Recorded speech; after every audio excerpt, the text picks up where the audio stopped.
ቮይሱን ልክፈታው። ከፈችው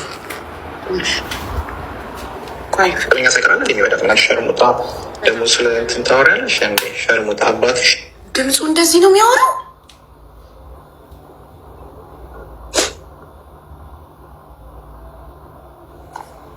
እናትሽን የቤተ መንግስት ዘበኛ ሳይቀራለ እንደ የሚወዳት ምናምን ሸርሙጣ ደግሞ ስለ እንትን ታወሪያለሽ እንዴ? ሸርሙጣ አባትሽ ሸርሙጣ፣ ሸርሙጣ ዘረ ሸርሙጣ አይደላችሁ እንዴ? የሞተችውን እናቴን ኦሺ የሞተችውን የብልግናው ብልግና። አይዞሽ እናቴ ማታመጥ ሚሆንሽ ብያዝ ራሱ የሚመጣብኝ ነገር የለም። ምን ክሱ ክስ ይመስልሻል? እንዲ ምን አመት አያሳስረኝም ቢባል እንኳን ግን ገደል ነው ይዣቸው የምገባው። እመኑን ሸራማ ሙጦች ምንድን ነው የያዘብሽ? ከራቁት ቪዲዮ ውጭ አንቺን ገደል ሊያስገባ የሚችል ነገር ምንድን ነው? እኔ ብያዝም ገደል ነው ይዣችሁ ምገባው ያለው ቃል ይሄ ገልሻለው። ሟች ናችሁ አንቺን ቤተሰብሽም ምናምን። አይ ተይዞ የወሰደው የሰረቀው የጓደኛዬ ንብረት እንግዲህ የወረሰችው ያለ አለኝ የምትለው ንብረቶች እንዳለ ነው የወሰደባት። የፖስት ነው ቪዲዮ ላይ እሷ ጋር ሂዶ ራሱ አይዞሽ እንግዲህ በርትተሽ ስሪ ከዚህ በኋላ ሰርተሽ ትለወጫለሽ ምናምን ይላታል። የዘረፋትን እቃ የተዘረፈችው ሻንጣ የተዘረፈው ማን ነው? ጓደኛሽ። ውስጡ ምን ነበረው? ሮሌክስ፣ ዳይመንዶች፣ ሮሌክስ ሰዓት፣ ዳይመንዶች። የእሷ ደግሞ ሁሉም ወረቀት ያለው በንጹህ ብር የተገዛ ባሏ ጊፍት የሰጣት። ኦኬ እኮ ሻንጣውን ከየት ነው የሰረቀው? ከመኪና ውስጥ ከቤት ውስጥ? ከኔ ቤት ከቤታችን ይዞ ጠፋ። ከዛ በኋላ ነው የጠፋው። እሱ ራሱ አትጠቀምም። ይሄ የሹ ልጅ አይደለችም፣ አታረግም እንደዛ። እና ባሏ የሞትባትና የወረሰችው ዳይመንዶች፣ ሮሌክሶች ምናምን ብቻ ባልሽ ሲሞት ሙቭ ታደርጊያለሽ ተመልሳ ወደ ጣሊያን ልትመጣ ማለት ነው። ጀርመን ነበር የምትኖረው ከሱ ጋር። እች ልጅ ሻንጣዎቿን እኔ ጋር ትተዋለች፣ እኔ ጋር ታስቀምጣለች። የት ልትሄድ? ኢትዮጵያ አያቷ ታመው ትሄዳለች። ቤት ውስጥ የነበረውን ሻንጣ ጥርግርግ አድርጎ ከዛ ደግሞ የዛኑ ከሱ ቀን ሰርቆ ከጠፋ ቀን ሁለት ቀን ነው።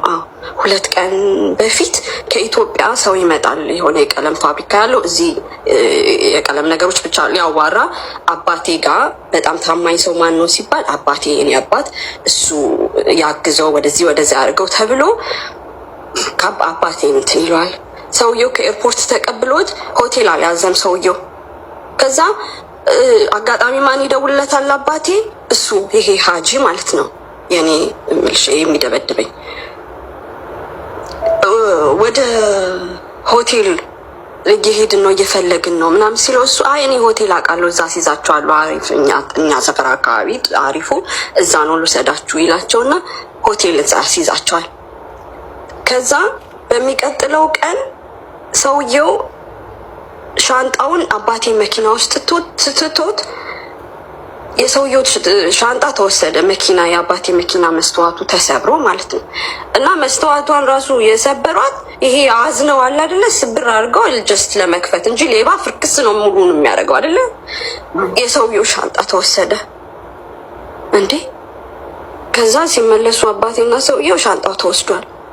ኧረ ብዙ ንብረት ነበረው ምናምን ሲለው አይ ንብረት አልነበረውም፣ ሽፎን ምናምን ነበር፣ ለሰዎች ጊፍት ነበር የነበረው ምናምን። ግን እዛ የምፈልገው ቢገኝልኝ ሻንጣው ደስ ይለኛል። ኢትዮጵያ እኮ እንደዚህ ከሌቦች ጋር ምናምን እዛ ሰፈር ያሉትን ተብሎ ሻንጣ ይመለሳል፣ ቢመልሱልኝ ደስ ይላል ምናምን ብሎ እያወሩ እሱ እኔ አስመልስልሃለሁ አለው።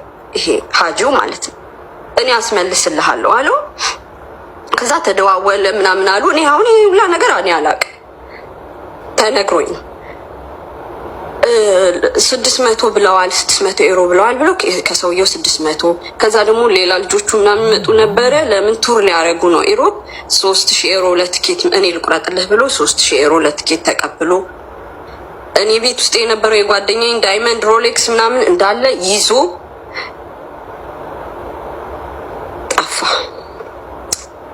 ጠፋ። አይመጣም። ከዛ እኔ ሰዎቹ ደወሉልኝ። እንዴ እንደዚህ ጓደኛሽ ምናምን እኮ ለትኬት ብሎ ወስዶ ምናምን ልጆች ይዤ እየተንከራተትኩኝ ነው ይዞብኝ ጠፋ ምናምን ሲሉኝ የምን ትኬት እንደዚህ ሌባውም እንደዚህ ይመልሳለሁ ብሎ አስመልሳለሁ ብሎ ከዛ ሰዎቹ ሲጠፋባቸው እሱ ጊዜ ለአባቴ አንተ ነህ ያስተዋወቅ ማስፈራሪያ አሁን መጣ ማለት እገላችኋለሁ እህቶችን እንደዚህ ነው በጣም በፍርሃት ነው ልሞት ነው። ከዛም አማራጭ ምንድነው አንቺ ጋር መምጣት ሆነ። በቃ ከዚህ በኋላ ምንም ብሆን ችግር የለብኝ መጥቼ ተናግሬያለሁ ያለብኝ ነገር ሁሉ እና አሁን በምንድን ነው የሚያስፈራራሽ? አሁንም ድረስ እህቶችሽን እገልብሻለሁ እያለ ነው የሚያስፈራራሽ። እሱ ብቻ አይደለም ሀቡ እህቶችሽን ብቻ ሳይሆን የራቆት ቪዲዮ አለኝ ፖስትባታለሁ ብሎ ለአባቷ ነው ቮይስ ሚልክለት እንደዛ ብሎ ማለት ነው። አባቷ አወቁ የዚህን ሰውዬ ክፋት? አዎ በስተመጨረሻማ አወቁ እኮ ይዞም ሲጠፋ ምናምን ሁሉም ነገር ታወቀ፣ ግልጽ ሆነ። እና አባት ታወቀበትን አጋጣሚ ንገሪኝ። ላይክ ቮይሱን ልላክልሽ ሀቢባ? አዎ ላክልኝ። ከፍቷል በመሀል የተወቹ አሁን ልጅቷ በቃ አለ አይደለ አይዞሽ የምትባልበት ጊዜ ነው እንጂ እንደዚህ የምታወራበት ጊዜ አይደለም። የችግር ነገር ሆኖ ነው እንጂ በመሀል የተወቻቸው የረሳቻቸው ማአት ነገሮች አሉ።